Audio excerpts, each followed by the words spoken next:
Siapa yang tengah cari beg untuk camping, nak jalan-jalan masuk hutan, nak memancing, bolehlah kita cari beg ni. Okey. Inilah beg dia. Okey, boleh tengok belakang dia macam ni. Ni tempat.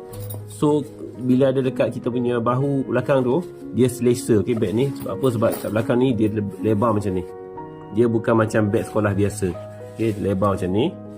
Ni bahagian belakang dia. Okey. Lepas tu dia ada strap juga dekat dada dan juga dekat pinggang, strap dia. Dan ini kain dia adalah kain canvas. Mungkin dia bukan kain yang kalis air, tapi kalau percikkan air tak adalah cepat basah. Okey. So untuk dari segi kompartmen dia, kat depan ni ada satu, kat tepi ni ada satu. Yang ni kompartmen dia. Beg ni dia tak besar tak kecil. Dia okey lah kan. Ni bagi kompartmen depan dia. Kalau tengok sini tapak tangan lah, lebih kurang ni nampak. Okey. So kat sini pun dia ada kompartmen juga.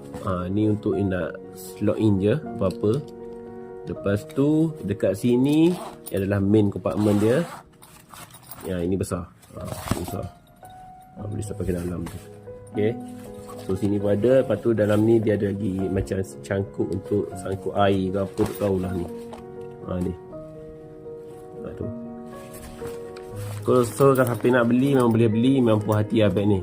Selesa pakai yang penting. Nak berjalan lama pun selesa pakai. Okey. Boleh tengok kat beg kuning kat bawah.